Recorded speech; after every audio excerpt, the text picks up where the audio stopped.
לכל איש יש שם שנתן לו אלוהים ונתנו לו אביו ואימו.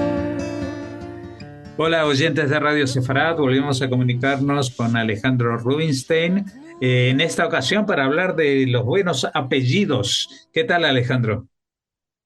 ¿Qué tal, Jorge? Bueno, y para hablar de los apellidos en un periodo concreto, en un sitio concreto, en el Imperio Austrohúngaro de los Habsburgo, ¿no?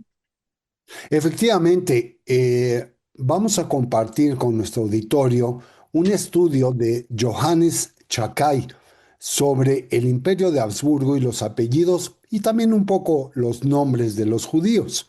Johannes estudió historia y también estudios judaicos en Berlín, en Potsdam y en Cracovia.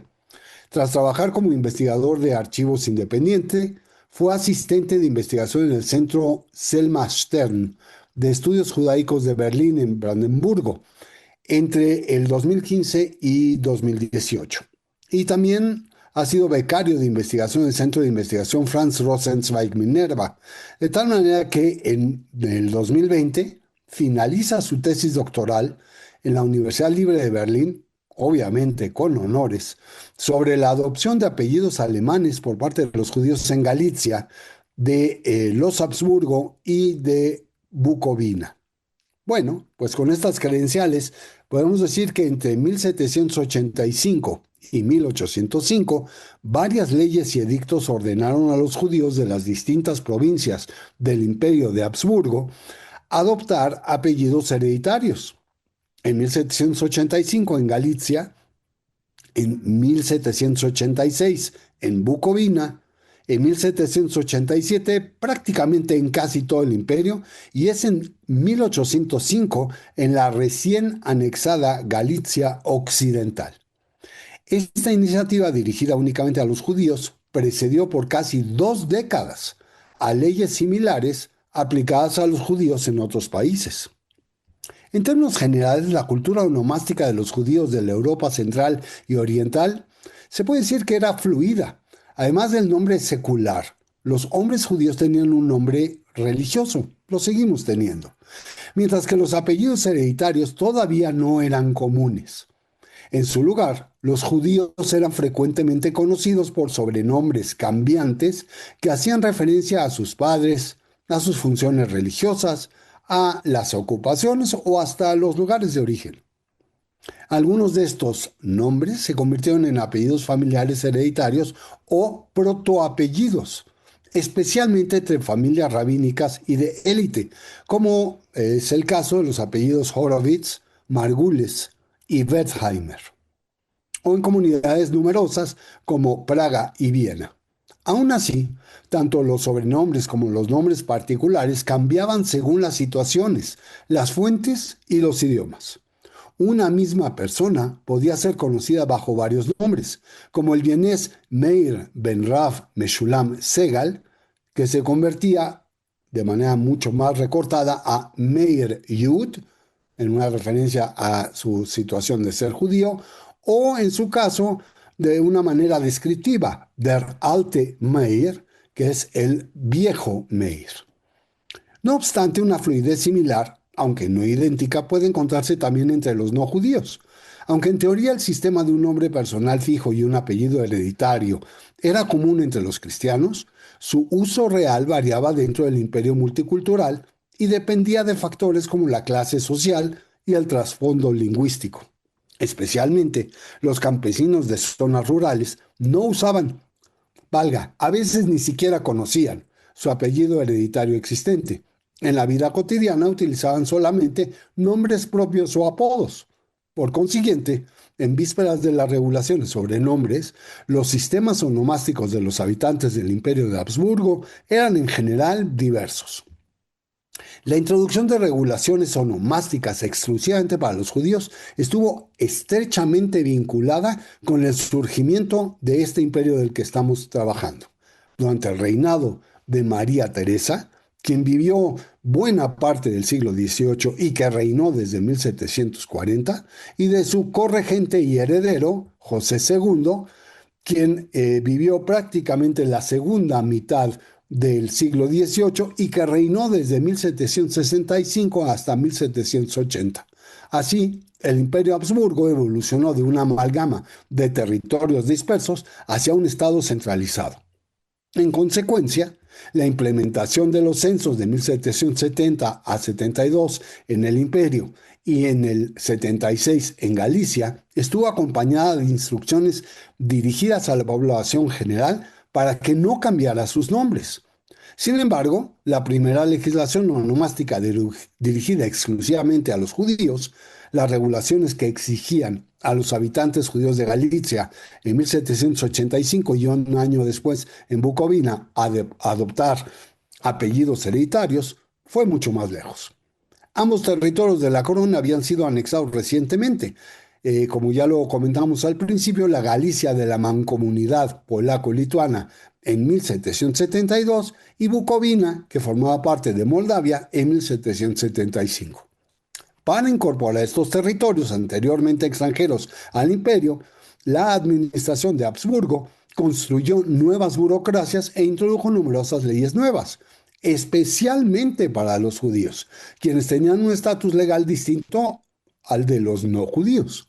En relación con la importante población judía local, la administración de Habsburgo tenía dos objetivos principales. Primero, impedir el aumento del número de judíos en las provincias mediante restricciones matrimoniales o la deportación de familias pobres. Y segundo, privar a los órganos autónomos judíos de sus poderes políticos y financieros, especialmente de su capacidad para recaudar impuestos colectivamente. El registro escrito de cada individuo y la introducción paralela de apellidos familiares fijos convirtieron a las masas hasta entonces anónimas en sujetos legibles, ese era el término que utilizaban, gobernables e imponibles para controlar sus impuestos, su estatus legal y su crecimiento demográfico. Además, las regulaciones onomásticas destacan ciertos aspectos de las reformas de José II y de su deseo de transformar a los judíos en súbditos útiles. Esto resulta evidente en el Edicto sobre Nombres de 1787, que estuvo dirigido a casi todo el imperio. Este edicto exige que la población judía de las tierras hereditarias, así como de Hungría y Transilvania, adopte un nombre propio, alemán, y un apellido familiar permanente.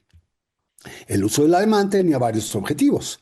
La lengua adquiría una importancia creciente como idioma unificador de la alta administración imperial, como idioma de educación y también como vehículo de una misión civilizadora hacia las provincias orientales, consideradas atrasadas.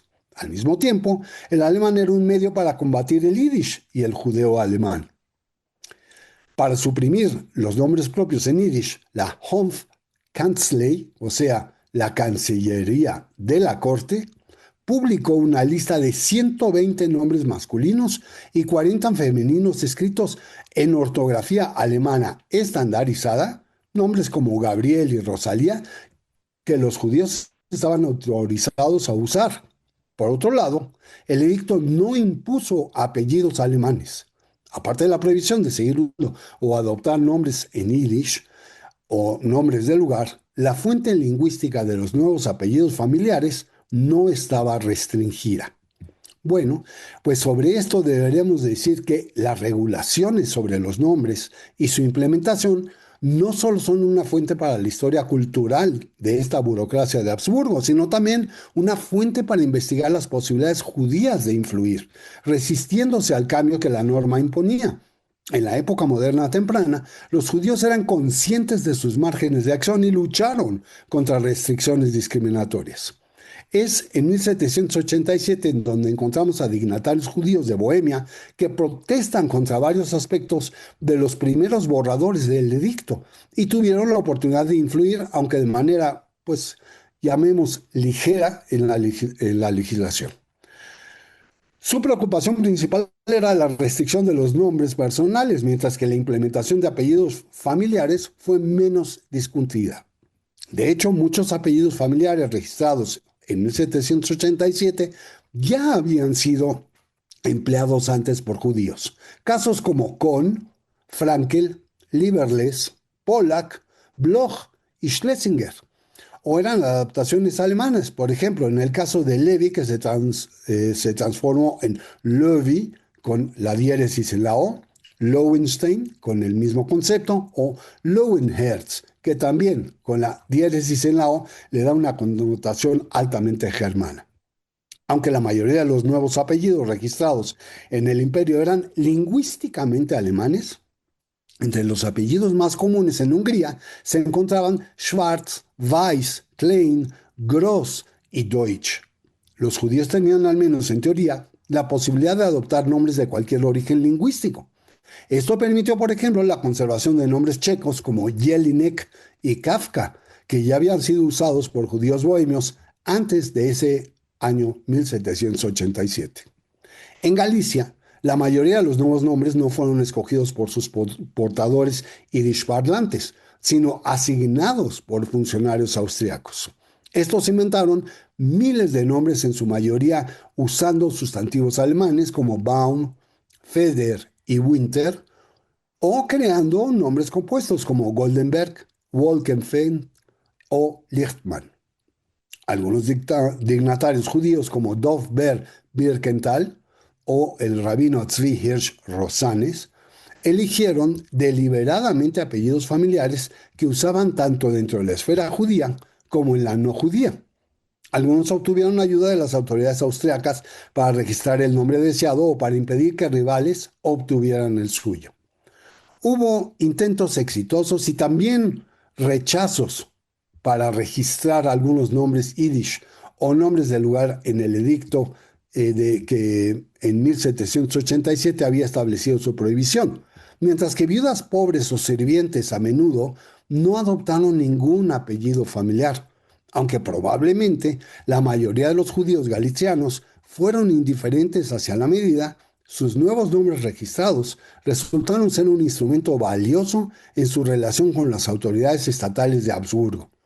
Podían usarse para probar estatus legales en documentos, mientras que los nombres no reconocidos legalmente ayudaban a sus portadores a ocultar sus identidades. Durante el siglo XIX, tanto el público judío como el no judío comenzó a tener una idea de cómo se veía un nombre judío. Ante la ausencia de otros marcadores visibles de diferencia, el antijudaísmo cristiano, los movimientos nacionales y la agitación antisemita moderna buscaron convertir los nombres de los judíos en marcadores de lo que Buber decía de otredad, de ser distintos, supuestas fronteras onomásticas que no siempre podían sostenerse de manera lógica o consistente. Los nombres nos permiten ver la diversidad de las comunidades judías y las distintas relaciones entre los judíos y el Estado, entre judíos y no judíos, y entre los propios judíos, así como la importancia de las lenguas y de las afiliaciones culturales. Muchos de los apellidos familiares creados en la década de 1780 existen hasta hoy y todavía moldean la manera en que recordamos al Imperio de Habsburgo. Son huellas, restos de la complejidad de un imperio multilingüe. ¿Qué te parece, Jorge? Pues sin duda es algo muy interesante este dato y aparte, cada vez que haces un tipo de referencia de estas, aprendemos no solamente de la historia judía, sino también de las historias de otros pueblos, en este caso del Imperio Austrohúngaro, que durante más de un siglo, estamos viendo que esto empezó a mediados del siglo XVIII y se mantuvo hasta finales del siglo XIX. Durante todo ese tiempo, pues que conformó un espacio político y nacionalista distinto a lo que tenemos hoy en día. Hoy tenemos a Austria por un lado, tenemos a Chequia por otro, a Eslovaquia por otro, a Hungría también por separado y por supuesto a otras tierras que también circunstancialmente correspondieron a ese imperio, pero que en todos ellos había judíos y por supuesto también ellos, los judíos, fueron un factor de unidad para el propio imperio, ¿no? Efectivamente, y no solo ello, Jorge, hasta nuestros días. Muchas veces no requieres portar un pasaporte, basta con pronunciar tu apellido para saber tu real origen.